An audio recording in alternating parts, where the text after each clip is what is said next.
After studying this module, you shall be able to understand the meaning of factor rotation, know how factor rotation is done, know what oblique rotation is, understand the Scree test and how to calculate Scree point, understand the interpretation of the extracted factors.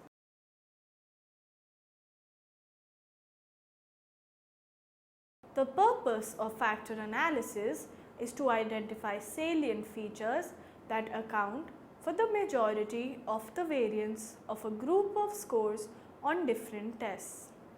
Once factors have been extracted, it becomes essential to decide how many factors to retain for rotation. Over extraction and under extraction of factors retained for rotation can have harmful effects on the results. The goal of rotation is to simplify and clarify the data structure. Rotation may be orthogonal or oblique. Orthogonal rotations produce factors that are uncorrelated. Oblique methods allow the factors to correlate. In the following module, orthogonal and oblique rotations have been discussed.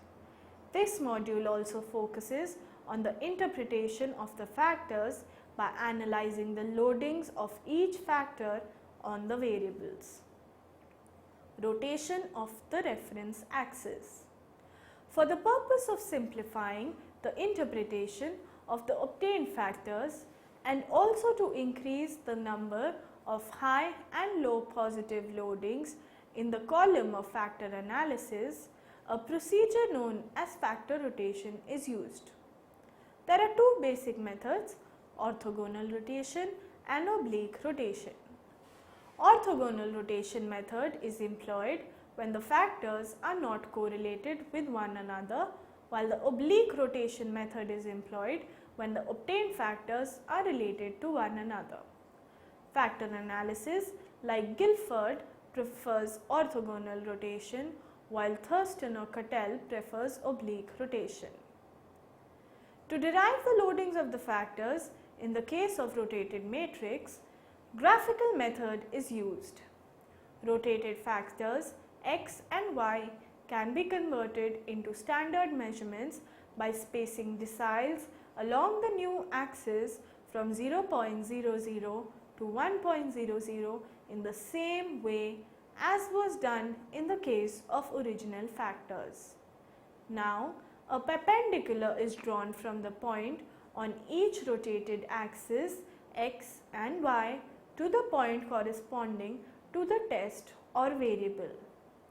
The point where this perpendicular touches the new rotated factor axis is the loading value of the test on the rotated factor.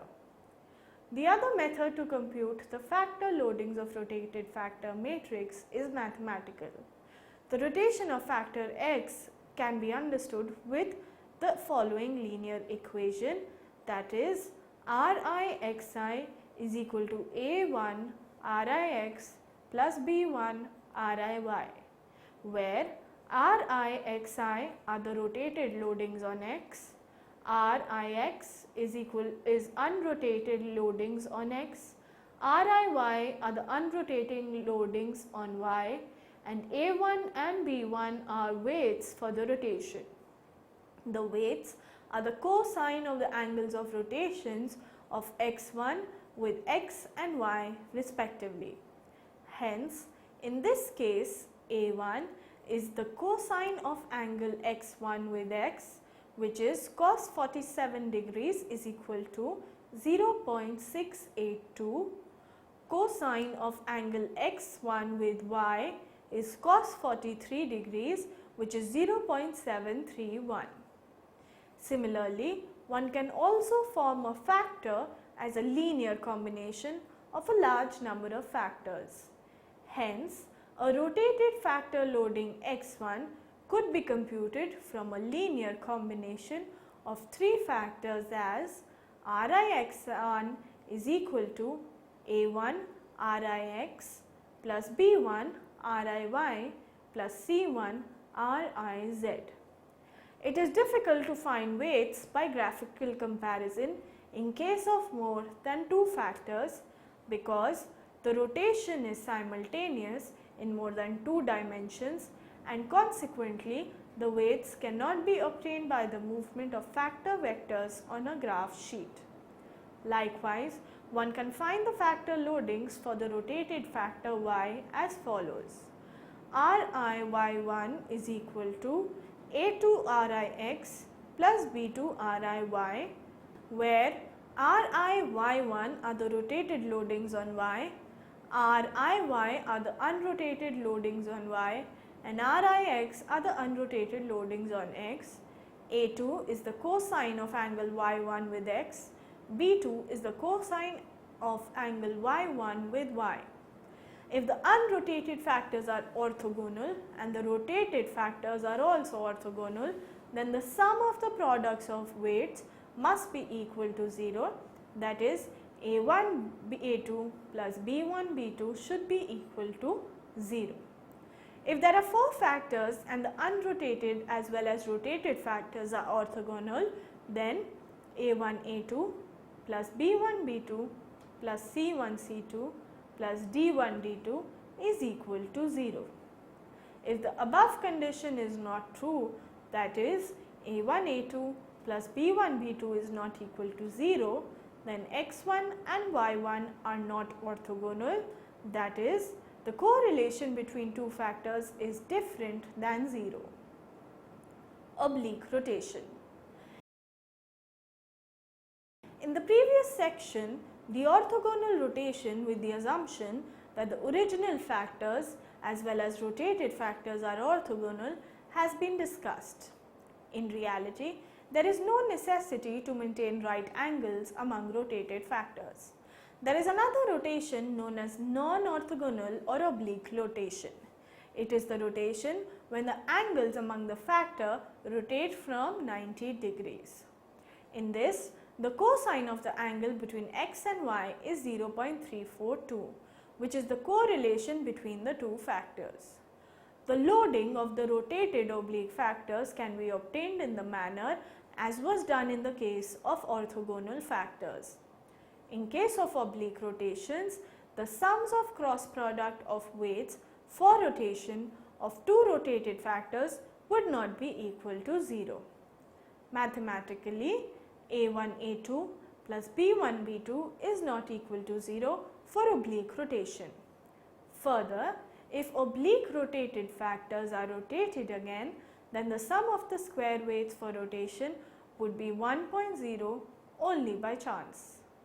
To explain the point further, the geometric representation of the unrotated and the rotated factor matrix for factors 1 and 2 respectively are presented. The geometric representation of the first factor shows the variable 1, 2, 3 and 6 are all positive and the vectors lie within the first quadrant of the circle. Variables 4, 5 and 7 fall in the fourth quadrant of the circle, which is displayed in the figure. When the factors were rotated following orthogonal rotation, all the vectors turned out to be positive and they all fall in the first quadrant of the circle as displayed. The communalities for each variable can be obtained from the figures with the help of Pythagorean theorem, which states that the hypotenuse square is equal to the sum of the square of the perpendicular and the base of the right angle triangle. The square of the perpendicular and the base of the right angle triangle give the factor variances, which when added give the communalities. Scree test.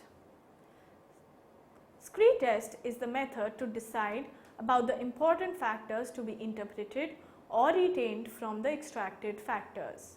The Scree test is conducted to determine which among the extracted factors is actually contributing to the variance and does not measure random error. This test was first proposed by Cattell from the practical observation that factor variance levels off when the factors are largely measuring random error. the number of factors is plotted against the proportion of the variance extracts. The curve fitted to the plot of these factors will have a decreasing negative slope until the random error factors or trivial factors are reached. Then the curve will level off and the incremental difference between successive factors will be about the same. Cattell called the test scree test since the random error factors in a plot like that shown in the figure resembles a scree, that is, the debris that has fallen or been eroded off by a mountain and lies at its base. The factors which are at the right hand side of the factor cutoff point, popularly known as scree point, are dropped, while the factors towards the left hand side of the scree point are retained for final usage and interpretation. Presently, the scree test is the most often used technique to decide about the important factors to be extracted for factor analysis. In a problem involving 38 variables, factor analysis was used to extract factors with the help of a computer statistical package.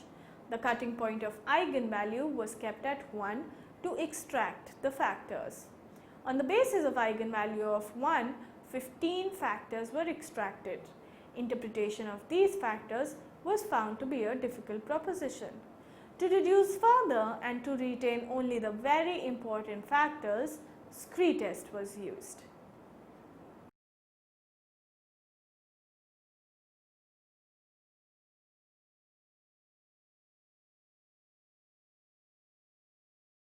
It is clear from the scree point that the first 7 factors are important for the purpose of interpretation, that is, the factors that lie above the scree point on the plot.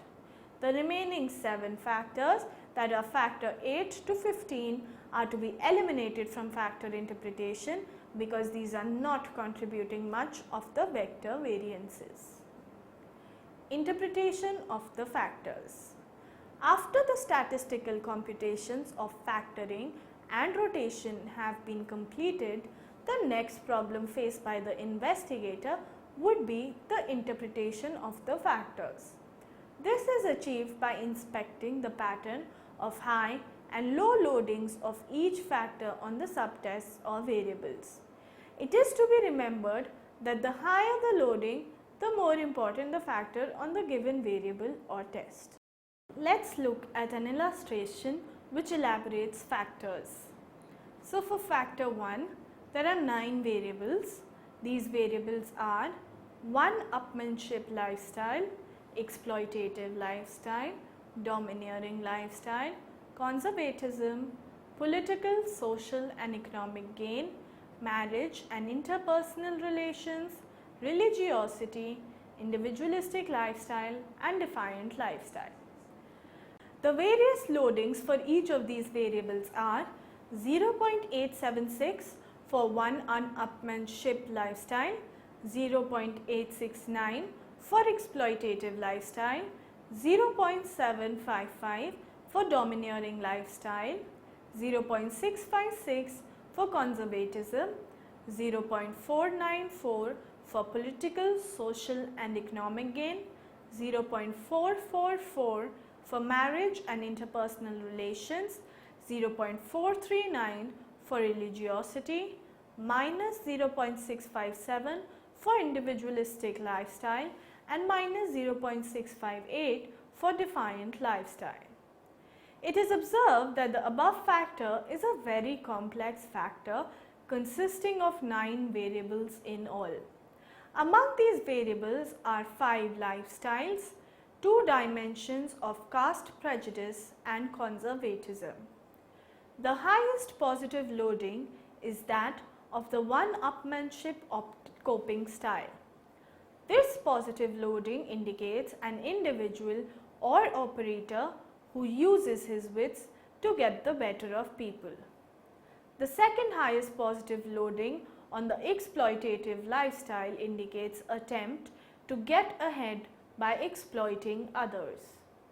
The positive loading on the domineering authoritarian lifestyle reflect the attitude, I know best, and you should do what I say. Positive loading on conservatism reflect the desire to preserve old beliefs, customs and traditions and to vehemently oppose progress or change. Positive loading on political, social and economic gain PSEC and marriage and interpersonal relations MIR reflect the existence of caste prejudice, more specifically in the form of expecting political, economic and social privileges within one's caste. Positive loadings on the religiosity are indicative of the existence of religious orientation with an emphasis on the concrete and literal qualities of religious belief. The negative loadings of the individualistic and defiant resistive on the factor indicate that such individuals do not have the desire to be distinctively different and individual, and neither do they possess the to hell with you attitude. In light of above discussion, this factor may be named as the going against people factor. Let us look at another example. A factor having significant loadings on 4 variables of obedient versus assertive, expedient versus conscientious, shy versus venturesome, and group dependent versus self-sufficient.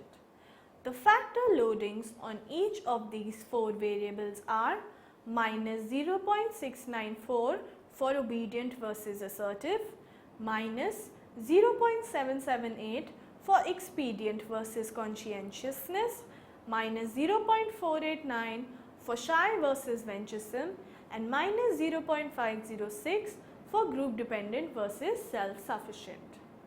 The above factor has negative loadings on all the 4 personality variables of Catel's 16PF test. They are namely Catel's factor E, that is obedient versus assertive, which indicates dependent, a follower who to take action goes along with the group, tends to lean on others in making decisions, soft-hearted, expressive and easily upset personality. Catel's factor G, expedient versus conscientious, the negative loadings on factor G indicate a weaker superego strength, one who evades rules and feels few obligations. Catel's factor H, shy versus venturesome, on which the negative loadings indicate the person to be restrained, diffident and timid, and Catel's factor Q2, group dependent versus self-sufficient, the negative loadings on which indicate a joiner and second follower. In the light of this interpretation, the above factor having significant loading on 4 variables may be named as dependency and superego. Let's look at another example in which 2 variables have significant loadings on the extracted factor as given. Perceptual self has a factor loading of 0.92, whereas the variable ideal self has a factor loading of 0.90. This factor is found to have significant positive factor loadings on the perceived self. Both these variables are components of self-concept, and hence this factor can be named as self-concept factor. The perceived self is the way one perceives or describes oneself or what one thinks about oneself, whereas the ideal self reflects to the part what one likes to be. In another study, 200 college fresh graduates were administered Standard Progressive Matrices (SPM), the Need Achievement Inventory and Torrance test of creative thinking. The significant loadings on the first factor are 0.43 for scholastic achievement, 0.54 for the intellectual capacity variable, 0.09 for the need achievement factor variable, 0.78 for the fluency variable, 0.71 for flexibility variable, 0.68 for the originality variable, 0.71 for the elaboration variable, and 0.80 for the composite creativity variable of the factor. The significant loadings of this factor are on scholastic achievement, intellectual capacity, and creativity, along with the components of creativity like fluency, flexibility, originality, and elaboration. The main variables having the highest factor loading was creativity, which includes fluency, flexibility, originality, and elaboration. All these measure divergent thinking.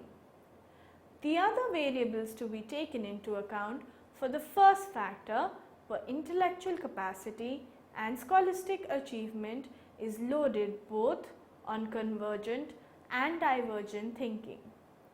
Keeping this in mind, this factor may be named as creative potential. This name is given because the main variables with high factor loadings refer to the creative thinking and reasonable factor loadings on variables like intellectual capacity and scholastic achievement. The term creative potential is chosen as the common ability that runs through all the variables taken into account is the capacity for creative thinking and capacity to action.